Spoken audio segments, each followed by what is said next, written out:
Welcome back.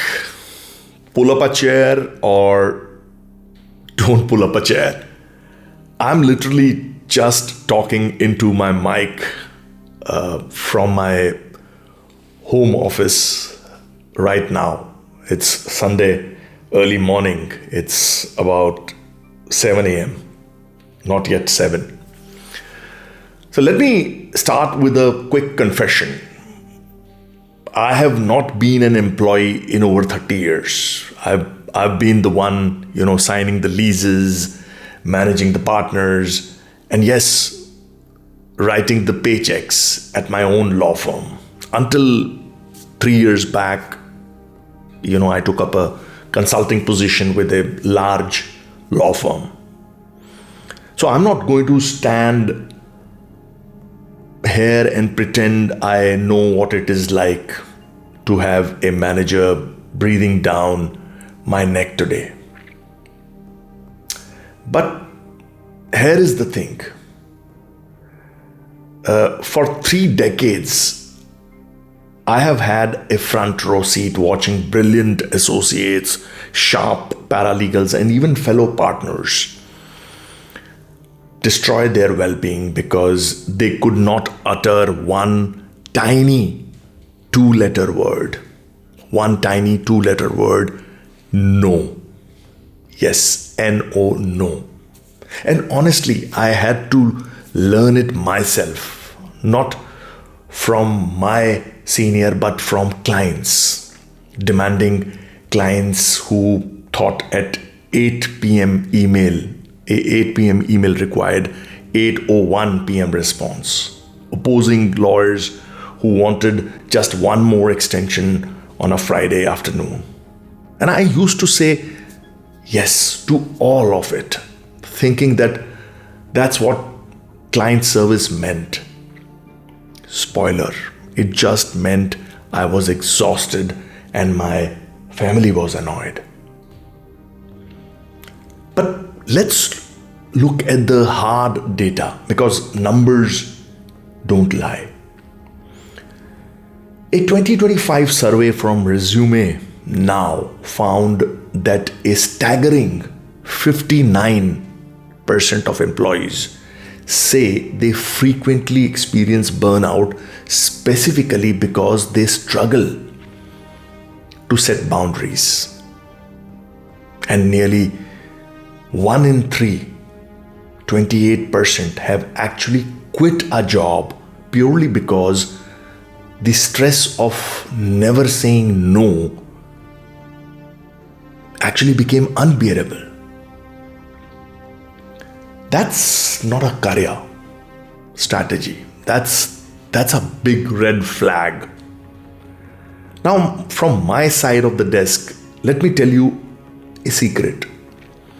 When a junior associate says yes to every single partner request, they are not seen as a hero. Yes, they are seen as a bottleneck. Because a yes to a non-urgent admin task is a silent no to the priority client filing.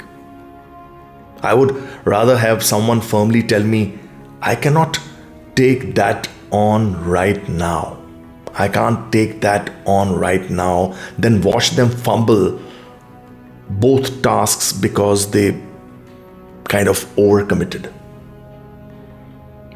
The world is actually walking up to this. Australia's right to disconnect laws kicked in August 2024, legally protecting workers who ignore after work hours calls. Our own Kerala state just proposed a similar bill in 2025. France and Belgium already have them. But here is the kicker.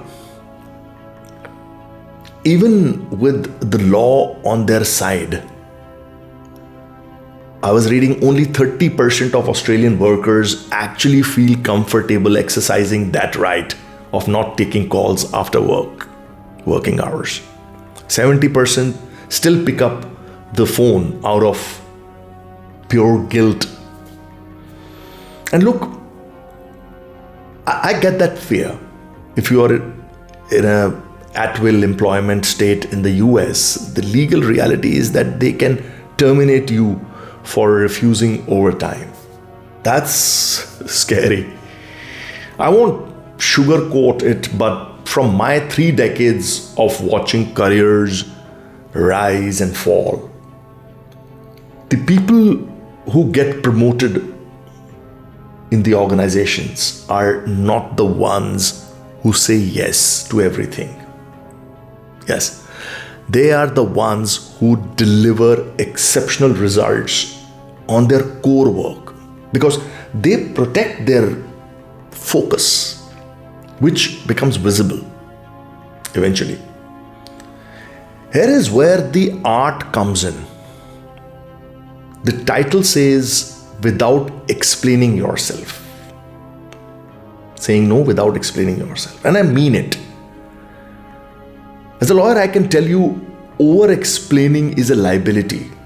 It invites negotiation. When you say, I cannot, because I have a, let's say, medical issue or I have a doctor's appointment, they will ask you to reschedule the appointment. Whereas when you say, I am too busy, they will ask you to prioritize their thing over yours. Instead, just say, I can't take that on right now. I can't take that on right now. Full stop. Let the silence sit. You don't owe anyone your calendar, your medical history, or your mental state. No is a complete legal and professional sentence.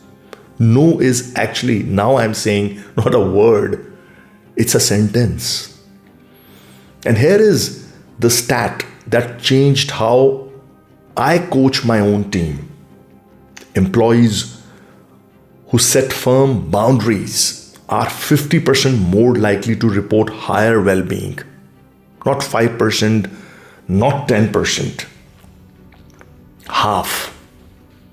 That's the difference between dreading Monday and actually having a life outside these four walls. Beg your pardon. So here is my challenge to you. Whether you are an associate or a mid-level manager or even a fellow business owner dealing with pushy clients, the next time someone asks for something that is not fair, urgent, or yours to do, just say no. No explanation, no apology, no theatrical sigh. Because here is what I know for sure after 30 years in this game. I can tell you, your sanity is non-negotiable. Your time is not up for debate. And the people who truly value your work, yes, they will respect your boundaries. The ones who throw a fit, they were just looking for a crutch, not a colleague. No, not a colleague. A crutch, perhaps. Well, thanks for hanging out with me this Sunday. Now, I would say go practice it. I promise the first time is the hardest. And it gets liberatingly easier from there.